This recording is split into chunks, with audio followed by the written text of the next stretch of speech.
سلام تعناها باللي زخبركم من زخبر كن انت ملكتنا حبريتات ساعاتنا بخم نبلو جزاير بس احنا لنا كم تلمود لايك شير سبسكرايب بمقبار دما بيت سب كتكون كتكاتلونا بخبر بمعدام حزي نابزر زورا مبيلنا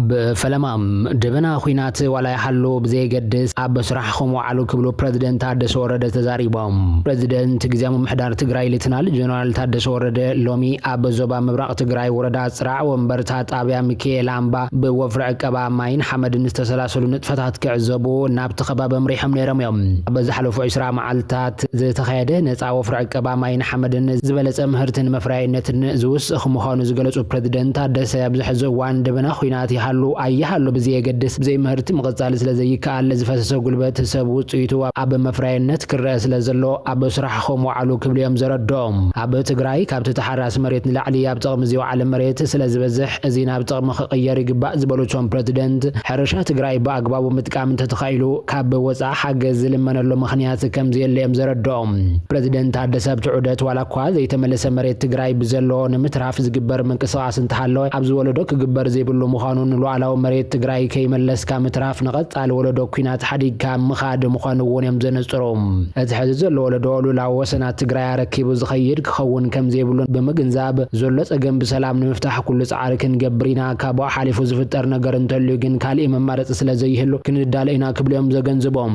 ተመዛብልትን ሉላውነትን ስለዘይተመለሱ በመባል አብዕቀባ ሐመድን ማይን ካብዝህሉ ተሳትፎ መቅናስ ከም ዘይግባውን የመቶም ፕሬዝዳንት ዘረዶም አብዝዑደት እዚ ተመርኩሶም ሪቶ ዘሃቡ ነጠፍት ማሕበራዊ ሚዲያ ጀነራል ታደሰ ወረደ ካብ ትግራይና በዲስ አበባ ዝወጽሉ ካብ አሉላ ባነጋ ማዕርፎ ነፈርተ ዝበለጸ መውጽ መንገዲ ባጽ ወንበርታ ዲቅዲቃ ተባለ ቁሸት ደግ አቦር ንየማን ገዲፍካ ናብ ዓፋር ወይ ድማ ሻይ ጉቢ ወይ ድማ ፈረስ ደገ ሃዊ ጾም ተመልሰመለው ክብሉ ቀልዳ ሐዘል መልእክት ከመሐላልፉ ተራየመሎም معبالنا يقصلوا له زخبركم تملكتنا بكتما مقلة مشتراوي أخيبا كماندو بوست كم تسالة تفليتهم هتتماليا بحول تسمعتها تشعتها بلاد زحقوا فناي بهيرا ومخاتو كماندو بوست ننوح ساعتها تنها أخيبا كم زكايدو استحبر خوينم أبتي أخيبا ون ليتنال جنرال تادس ورد كم تساتف يوم سابت زردوم اتيا باستفرالي كابتات تقراين إيرتران زقبر زلو من قصاص تنخير بمغصال بمسمر عدقرات زلام بسا وتادرو من قصاص سرايا خوين قطرن دي تفلتات تسحبت تشكركرتي نعم فت إيرترا جت أن استوعزان تخنا بانصارو شمون تتسحبت مخاين ون ناب تقراي كأتوا كمسترعيو توم فلفلات زردوم اتي وفري من الملا مناسين تقاومون زغص لخينو بتمساسالي أبز تفرولي كوابتاز تقايدنا يداقمو الدباس أوعيتون استحالة خملاشي قتمو كمزلون يحبر اللهم أبزوبا مبراغ تقراي وردا بزات لنبار تقادل تابز تقبرني من الملاس أوعيت كابز تعقبو خلتميتن سبعن حموشتن سبات فقارين ينتوم زقلسو عاسة تربعت تراح يمزبلتهم فلفلات توم استرفوقن أي نقادل لأن مخنيات عردو بمبال كابتا أخيبا كتبتينو ميبلوتوم فلفلات أبالات بوليس بتمساسالي بعصر شمون توردات الزوبا مبراغ نزركبو أبالات بوليس نابو جن خصم بروس أوعيتو كان تقرب اللهم زبزح أبالات جن زخنا قال كيهابو كابتبو تاوتيم تمساسال خنتاتا بكالو زوباتات وني راكم زلا يزحبر زلام أبو زوبا دبو بتقراي وردا ريا عزبو دمان خوينات زقلقل استباله حيل سبن لوجيستيكس نمتخاب نكلن ورداتاتن كتماتاتن تلم كم زورد الذكر كوينم نزي بحزب زي تفتو استبحروا للتلمد ما تقوارا وينقبر النزبلو نايت أبي أمرار حتى تدما أبد حتى غير كم زعتوني زنقار كده مثل استمع التبلو شامبل حلفهم مولتا أنشو حلق عزاين زبحلو نايت أبي أمرار حتى أبك إيدو زعتو خوينهم لمدما بسراويتن بوليس نزت حقز دحساسي كاير كم زلو نتقليت اللهم بتمساسالي أبزوبا ما أخل ورداتها تقولاتن بينن كيح تخلن بفلاي دما أبك كبابتات جوا مارن قررو عدحان قلب بدان سرعو تادرو سلطنا مهابك جمر مخانو زملاخطو فلفلات تسلطنا بحد ما أخل كي يخون تبتين زوها بلزلو مخنيات مثل متقعت درون تتحيزو سقوم تكي يسد سقات كم زبقسوني زنقار أب نقادو استقبر حدش ناس قداد كفليتو ون تتناخيرو زغط لخوينو أبلع لنقادو حدش فاينانساو سقطن نفسو كف نقاداي كب عمتاو دي تسعري كسبي حمشت ميتاو تكساب مقابيت سلاسان خفل توسينو نزن متقبار دما سب مزتوت ناي نفسو كف تكالم ردع تحيزون بمخاد نقادو بأس قداد نخفلو يقددو كم زلو يم توم زلو حبريتاتات زردوم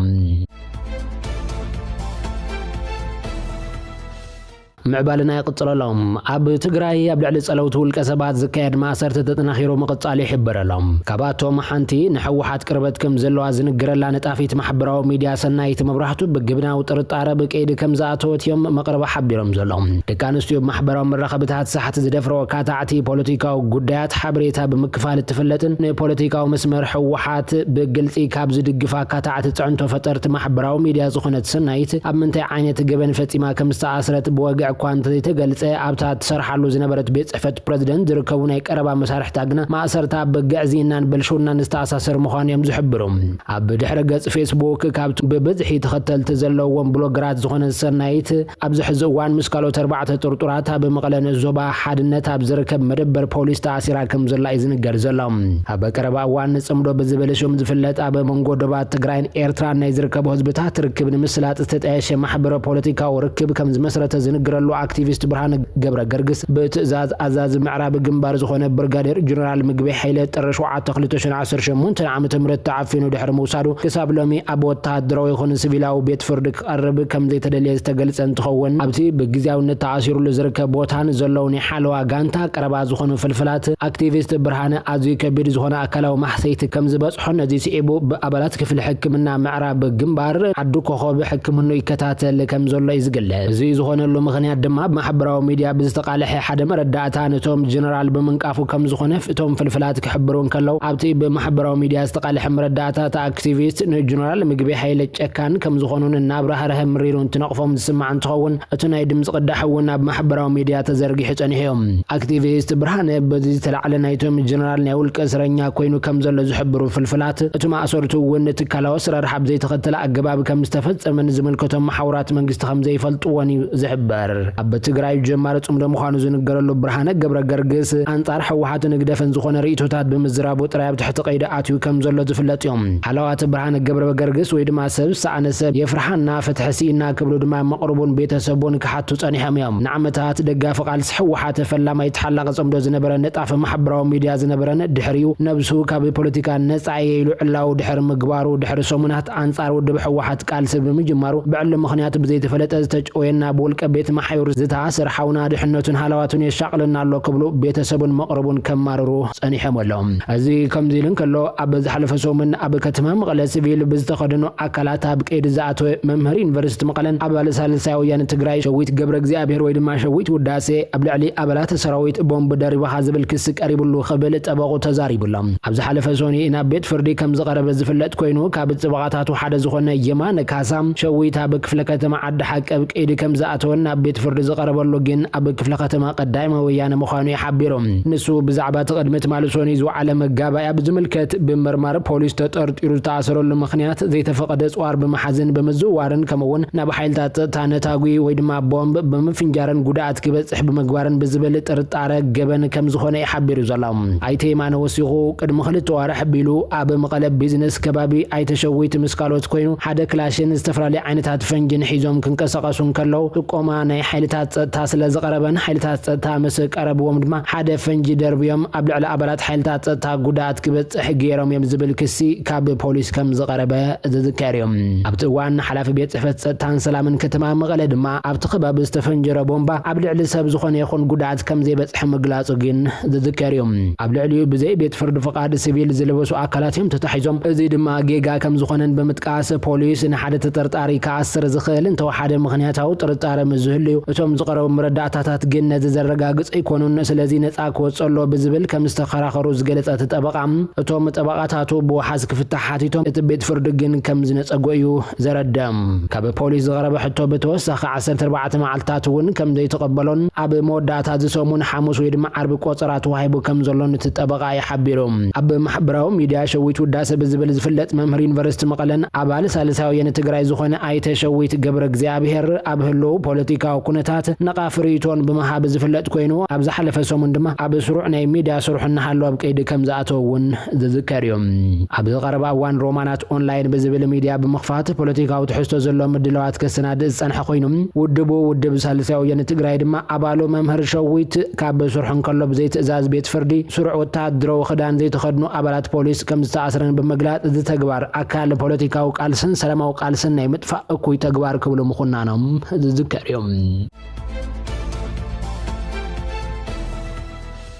ምዕባልና እንትቅጽል ሰራዊት ሱዳን ናብ ዳርፉር ኮርዶፋን ዝተፈጸመ መጥቃዕቲ ሓይልታት ቅልጡፍ ደገፍ ከም ዘፍሸለ ፍሊጦም ሰራዊት ሱዳን ናብ ልዕሊ ሓይልታት ቅልጡፍ ደገፍ ከቢድ ክሳራ ከም ዘብጽሐ ብምግላጽ ብዝሓለፉ 24 ሰዓታት ኣብ ኮርዶፋን ዳርፉርን ብዝተፈጸመ መጥቃዕቲ ከም ዘፍሸሎን ይሓቢሩ ዘሎም ሰራዊት ሱዳን ናብ ዘውጽኦ መግለጺ ሓይልታቱን መሻርክቱን ዝኾኑ ሓብራው ኣሃዱታት ኣብ ዝተፈላለዩ ግንባራት ተሰርሒታቶም በመቀጻል ኣብ ኣባላትን መሳርሕታትን ከቢድ ክሳራ ከም ዘስዓቡን ይገልጹ ዘሎም በመሰረቱ መግለጺ ሓይልታት ቅልጡፍ ደገፍ ኣብ ሰሜን ዳርፉር ኣብ ትርከብ ከተማ አልቲና ኣብ ልዕሊ ቦታታት ሰራዊት ሱዳን ሰፊሕ መጥቃዕቲ ከም ዘካየደውን ይዝሕበር ሰራዊት ሱዳንን ሓብራው ሓይልታቱን ድማ ነቲ መጥቃዕቲ ብምፍሻል 35 ናይ ውግእ ድሩዓት መኻይን ከም ዝዕነውን ካልኦት 49 ድማ ከም ዝማረኹን ብዓሰርታት ዝቁጸሩ ሰራዊት ሓይልታት ቅልጡፍ ደገፍ ከም ዝቀተሉን ይገልጹም ወሲኹ ድማ ካልእ መጥቃዕቲ ሓይልታት ቅልጡፍ ደገፍ ኣብ ደቡባዊ ኮርዶፋን ኣብ ትርከብ ከተማ አልዲሊንግ 5 ናይ ውግእ ድሩዓት መኻይን ከም ዝዓነዋን ካልኦት 4 ድማ ምስ መሳርሕታት መራኸቢ ከም ዝሃጀመን እዩ ሓቢሩ ዘሎም ኢራን አሊ ላሪጃንን ካለ ሓላፍ ስለያን ከም ዝተቀተሉ ረጋጊጻ እዚ ድማ ድሕሪ ላዕለዋይ ምራሕ አሊ ኻሜኒ ዝተቀተለ ላዕለዋይ ደረጃ ዘሎ በዓል ስልጣን ኮይኑ አሊ ላሪጃኒ ኣብ ኢራን ውሳነ ሰብን ንዓሰርታት ዓመታት ንፖለቲካ ሃገር ክቀርጽ መጽኑሕን ጸብጻባት ይረድኦም አሊ ላሪጃኒ ፍሉጥ ፖለቲከኛ ፍላስፋን በዓል ስልጣን ጸጥታን ኮይኑ ኣብ ዝቀረበ እዋን ክሳብ ዕለተ መቅተልቱ ጸሓፊ ላዕለዋይ ቤት ምኽሪ ሃገራዊ ድሕነት ኢራን ኮይኑ ኣገልግሎም ኣብ 1958 ዝተወልደ ላሪጃኒ ኣብ መጀመርታ 1980ታት ኣብዋን ኩናት ኢራንን ኢራቅን ናብ እስላማዊ ሓለዋ ሰውራ ኢራን ተጸምቢሩ ናብ ላዕሎት ጽፍሕታት ወንደይብኦም ፖለቲካዊ ሙያ ላሪጃኒ ካብ 2008 ክሳብ 2023 እዋናት ኣፈ ጉባኤ ባይቶ ኢራን ንውሽጣውን ወጻእን ፖሊሲ ጽልዋ ሓዲሩ ምስ ፕሬዝደንት አሕመድ ነጃድ ብዝተፈጠረ ዘይምርዳእ ካብ ስልጣኑ ቅድሚ መልቃቁ ንሓፂር እዋን ከም ጸሓፍ ላዕለዋይ ቤት ምኽሪ ሃገራዊ ጸጥታ ካብ 2005 ክሳብ 2007 ኮይኑ ከም ዘገልገለ ይንገረሎም በተመሳሳሊ በዓል ኻሜኒ ውሳነታት ክመርሕ በሓላፍነት ተዋሂብዎ ንተግባራት አሜሪካን እስራኤልን በግልጽ በመኹናን ኒውክሌሳዊ ዘተ ቅርጽ ከትሕዝ ቀላል ተራ ከም ዝነበረውን ይዝሕበር እንተኾነ ድሕሪ ኻሜኒ ቁርብ ጸኒሑ በ17 መጋቢት 2026 በእስራኤል ተቀቲሉሎም ኣብቲ ናብ ትማል 17 መጋቢት ዘውግሕ ለይቲ በሓይልታት ጸጥታ ዝተፈጸመ መጥቃዕቲ ካልኦት መራሕቲ ሰውራ ኢራን እውን ግዳያት ኮይኖም እዮም ኢራን ድማ ሞት ላሪጃን ረጋጊጽ ኣብ ዘለትሉ እዋን ኣብቲ ሓያልን ልዑልን ለውጥታት ዝረኣየሉ ዘሎ ምንቅስቓስ አሜሪካን ኢራንን ሞት ላሪጃን ዓቢ ክሳራ ምዃኑ ብሰፊሕ ዝእመን በተመሳሳሊ ዜና ሚኒስትር ስለያ ኢራን ኢስማኤል ኻቲብ በመጥቃዕቲ እስራኤል ከም ዝተቀተለውን ሰራዊት እስራኤል ፍሊጦሎም እቲ ኢራናዊ በዓል ስልጣን ናብቲ ኣብ ርእሰ ከተማ ቴህራን ዝተኻየደ ንዕኡ ጥራይ ዕላማ ዝገበረ መጥቃዕቲ ከም ዝተቀተለ ሚኒስትር ምክልኻል እስራኤል ኣብ ዘውፅኦ መግለጺ ጠቂሱሎም